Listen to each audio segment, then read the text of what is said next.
Hey everybody, Tim here, chilling at Narragansett Beach. I did one of these the other day, and but I want to save it so that I can put it up on YouTube. And basically, it's me showing you how I prepare for stuff. Obviously, I'm at the beach. I'm still getting over bronchitis, but the meds are working. I'm still on the antibiotics, but the steroids, the last day was yesterday, so those helped a ton. But anyway, so I want to show you guys what I do to prepare for things. And so I'm doing a speech at Elmira College in New York, September 11th. And also we're playing the Rhode Island Seafood Festival this Saturday and opening again for Bret Michaels on Sunday. So what I do, and what I would advise people to do, is take your little Sharpie, and all right, I'll just tell you what I do. I don't want to tell people what to do. I'm just going to tell you what I do. Now, this is for music, business, and life in general. You know, like if you're a realtor, I was saying, you know, and you're going to talk to your clients, you want to study. You want to know what you're talking about. You want to know what you're going to say. If you're going to be speaking to any kind of a group, whether it's if you're the manager at Walmart and you're going to have a meeting, you know, obviously if it's an important meeting, if it's just like a whatever, if you're going to be talking in front of people, hundreds of people or thousands of people, or presenting, or in any kind of business or any walk of life, I think that this is pertinent, especially obviously if you're a musician and stuff. So this is what I do. I come out somewhere I mean, I do this all the time. I do it at home and stuff, but like when I'm going to come out to the beach and I take time to chill out on the beach, I'm actually working most of the time, you know, not all the time, but I bring my notes. Now, number one, you need to be making notes. So, for example, set list. So I've opened for Bret Michaels a bunch of times. I've done these kinds of big shows, opening for nationals, dozens and dozens of times, and still I go over my set list like crazy before big important shows, you know, because you only have so much time and you want to create a show. You want to create a dynamic, interactive concert. And like I was saying the other day, if you're a singer, musician, recording artist, and you're performing, you need to perform. People are paying money to come and see you, or even if they're not, man, you want to smack these people in the face and make them never forget you. And how do you do that? By performing and planning out your show. So in other words, if you sit there, you stare at your shoes and just play your songs, you're stupid. Yeah, that's my coaching advice. You're an idiot. If you get the opportunity to get in front of thousands of people or hundreds of people or dozens of people or two people and play a show, and you just stand there and play music and you play it like it's recorded, you're an idiot, because people could just listen to the music. They can go home and go on Spotify and listen to your music, or YouTube or whatever. Smidge is surfing, she just wiped out. I want to make sure she's okay. Oh, she's okay. So, you want to plan moments. This is what I do. I plan moments in my shows, right? I plan the intro music. I plan the intro song. I plan what we're going to do stage-wise. On the first song at Indian Ranch, playing Chasing the Sun, we're all going to get together like Aerosmith does at the front of the stage, me and the guitar players, and we're all going to sing into one mic. And it's going to be really cool. How do I know it's cool? Because Aerosmith does it, and it's cool. And when I go see them, I'm like, dude, that's awesome. It looks really amazing. When you go to a concert, you're listening with your eyes. You want to put on a presentation, a show. You want it to be a big party. You want to have so much fun that the audience can't help but have fun. You want to get them involved. You want to let them sing. You want to have them sing along so that they're not just sitting there for an hour watching you play and sing. You want to jump around like a crazy person if that's your thing, because then the audience will jump around like crazy people. You know, like watch Bret Michaels, he's the master. Watch Kenny Chesney, he's the master. Watch me, I'm trying to be great at it. And it's because I prepare and I go over this 5 times a day for 2 weeks leading up to a big show. It's not by chance, I just get up there and I have all these incredibly fun, dynamic things to do. I think about what I'm going to say. I jot down notes about what I'm going to talk about in between the songs, so I'm not just standing there like a fucking doofus. Excuse my French, but I go see all these, regional, local artists, and a lot of times they'll play a song. They don't say anything, and then when they do say something over the mic, they stammer and they don't know what the hell they're saying. They don't know what they're talking about. Why? Because they didn't plan it. I mean, you don't have to write down everything that you're going to say between songs, but if you're going to talk about your CD, your new CD, write down, talk about new CD, tell people, ask people to come and, get an autograph. Know what you're going to say beforehand. This goes for musicians too. You need stage directions on your set list. You need a friggin' set list. You need a set list weeks before the show so that you know what you're going to play when you're going to grab a capo. Look, right here. Last Dance with Mary, I don't know if you can see it, but Last Dance with Mary Jane, Capo 1. For all you non-musicians, that means you have to grab a piece of equipment and put it on your guitar. Now, I'm guilty of it all the time. I never know where my capo is. I always forget. So make sure that you know where your freaking capo is. So all these stage things, now I make it so that it has dynamics. The shows need to have dynamics. You can't plow through a bunch of up-tempo songs without stopping. You shouldn't. You shouldn't have a bunch of, if you're at a rock concert, you shouldn't have a bunch of ballads one after the other. So you want to we start with Chasing the Sun, which is very high up tempo, and then McConaughey, which is up tempo and rocking, and then we drop it down, the dynamics, to a cover.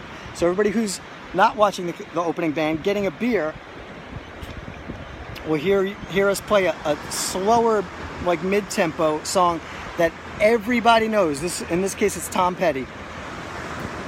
So that they're like, holy shit, I love this song. I'm going to go watch the opening band. That's how you draw them in. If you want to just play all of your originals when you open for someone, for thousands of people. I just got a phone call, so I don't know if it interrupted me. But again, if you are going to play all original songs when you're opening for Bret Michaels or Charlie Daniels or Willie Nelson or Dustin Lynch or Chris Young or Big and Rich, you're stupid.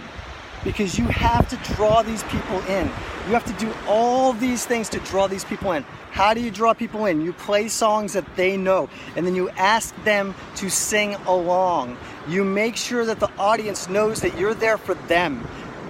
I want to be a great performer, and part of being a great performer is acknowledging your audience, asking your audience what they want, then making sure that you acknowledge your audience every chance that you get and let them sing, guide them along. You're there, they're yours for an hour. Be in charge. Don't make them, but allow them to sing, allow them to scream, allow them to put their hands up, lead them. You're the boss, man. There's a reason why Springsteen is called the boss. Because he's in charge when he's on that stage. He is the ultimate, He's going to get you as an audience member to do what he wants you to do. And it's what you want to do. Here's the deal. I put together a great product over years. And what is my product? I was talking to Smidge about this on the way here. My product is taking people at a concert for an hour and making them forget their worries and their everyday bullcrap and making them have an ecstatically great time. And I do the same thing. So it's a gift to me, and it's a gift as far as being a great product for my fans and other people's fans if I'm opening for other people. So this is all part of my Charron Zone blog. This is why I'm doing this, because I'm going to post this on YouTube as a video blog. So that's why I'm talking about all this stuff. So then we're going to go from a mid-tempo, we bring it down to a mid-tempo, you know what I'm saying? That everybody knows. Last Dance with Mary Jane, Tom Petty, rest in peace. Everybody sing along for Tom Petty, you know what I'm saying? So then we'll do something like, kind of mid-tempo, fun, Summer Life or Hotter Than a Pistol. Then we'll do like Pink Houses where everybody knows it, and that's kind of slowish tempo, and we draw it out, and I ask people to sing along, and we do all these stage directions. Look, stage directions for what we're gonna do, where I'm gonna go. You know, I'm not gonna stand in the middle of the stage the whole time. You know, then we do like rock and stuff like Rockstar, which is my song, and I'm gonna ask people to sing along. I'm gonna, you know, tell them like a little part of how it goes and then have them sing along. Then we're gonna do Hicktown, Uptown Funk. Those are 2 covers put together. Everybody knows Uptown Funk. It's a curveball because we're at a rock show, but we're gonna do a Bruno Mars song, and everybody loses their freaking shit. And why? Because I plan it that way, and I'm gonna go off like a friggin' cannonball, like fireworks during those songs, and people are gonna watch me having the time of my life, and they're gonna have the time of their lives. These are all tips for not just musicians and performers, but people in general in business. Have fun with your business, whatever it is. You know, if people see you having fun and loving what you're doing, people are going to be attracted to you, hopefully. And then Uptown Funk, I let the audience sing. I encourage the audience to sing. I put the microphone out on the stand over the crowd so that they can sing, man. It's your show. It's your show. You come to see Tim Charron Band opening for Bret Michaels. It is your show. It's all about you guys. You guys love music. You guys love to party and have a great time. For the time that you're there paying your hard-earned money, you're gonna have a freaking great time.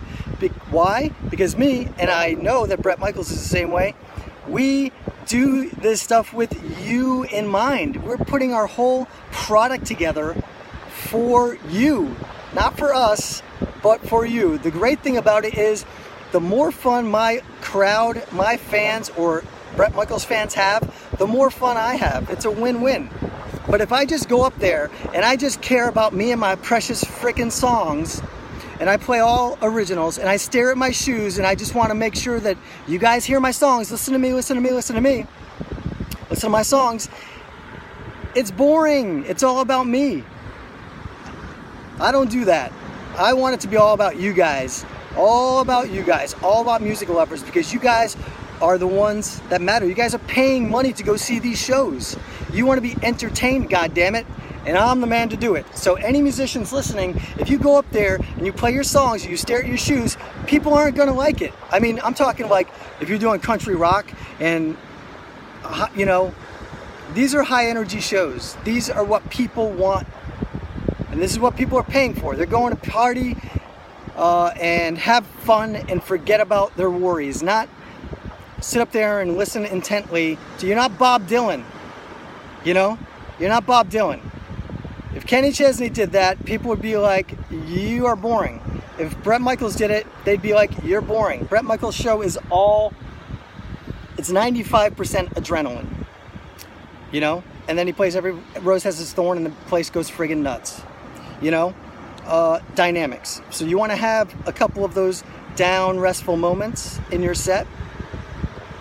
But the rest, you want everyone to go ballistic. So that's kind of how I do this. And I come out here and I go over this and I put notes of how long the set's going to be, how much time we're going to have, how can we make this song longer. Like Rockstar, we're not going to do it like the recording. We're going to hold out the middle section of it so people can soak it in, and I can talk to the audience. You plan these things out, bro. Plan them out. Come on. Listen to me, business people and presenters, and of course, musicians and performers. Now the same exact thing. Now look at these notes. There's pages of these notes for my speech at Elmira College about anti-bullying, and I'm performing. But because of the wind, I don't want to go crazy showing you all the pages, but there's pages of notes, just outlines of what I'm going to talk about. During a speech, if it feels right, I have stage directions. Go out into the audience during this time. Talk about this. Approach this way. Play this song before or after my speech, or during my speech. Incorporate that. What I'm saying is, pound on your craft, man. If you want to be great at something, pound on your craft. I'm doing it at the beach. You know, if you're working, get off of work at 5 o'clock, drive down to the beach, get yourself a little chair, sit down here with a Sharpie and make notes. And daydream about what you're going to do during your presentation or during your show. Now, this is for business too. I mean, if you've got a friggin' ice cream stand or a real estate business or whatever, after work, go down to the beach on a nice day. Drive down there, sit your ass in the sand, and go over your marketing strategy. Go over something that you're going to do for social media. Put together a little plan for Facebook. Do Facebook Lives. Plan out what you are going to say. Not verbatim, just a quick outline. Before I do Facebook Lives and interviews on the Charron Zone for the podcast, I just jot down 5 notes that I want to hit, that I want to talk to the people about, or that I want to talk about. And just look at them. But it's important. If you're not doing this, you're screwing yourself. So I want to be a great performer. I think I'm naturally a good performer, and I've always been very comfortable on stage. But I want that to be my thing. I want to be great. I want to be the best that I can be. So I've done this for so long, and I've been doing these notes and stage notes and visualizing what I'm going to do and what I'm going to say, that I've gotten really good at it. But I don't want to stop. I always talk about it. It's just like Tom Brady. I think it's like Tom Brady. I consider it like Tom Brady wanting to be the greatest quarterback of all time. You know, he doesn't show up on Sunday and wing it. He doesn't show up on Sunday and be like, oh, let's play some football. He goes over what he did. He watches video. That's what I do. I remember what goes over well on my notes during sets in front of thousands of people. Then for the next one, I say, okay, I'm going to do that, and now I'm going to enhance it, or I'm going to take this part out because it was kind of lame. It fell flat. It didn't work. That goes with songs. That goes with speaking to the audience. That goes with stage directions. You know, oh, when I go out onto the speakers, people seem to react really well. I'm going to do that again. Or when I go out into the front row, it looks lame because people in the back rows can't see it. So I'm not going to do that. If I go out into the audience and I go into the middle, up into the amphitheater, everyone can see me, so that works really well because people respond to it. It's beating on your craft, beating on your craft, beating on your craft. So this is going to make me greater and greater and greater and greater, and I want to be like a Kenny Chesney. I want to be like a Bret Michaels. I want to be a great, great, great professional entertainer, as great as I can be. So these are my tips. Go somewhere. Of course, I do this at home. I printed all these out at home. I took hours the other night to go over my speeches.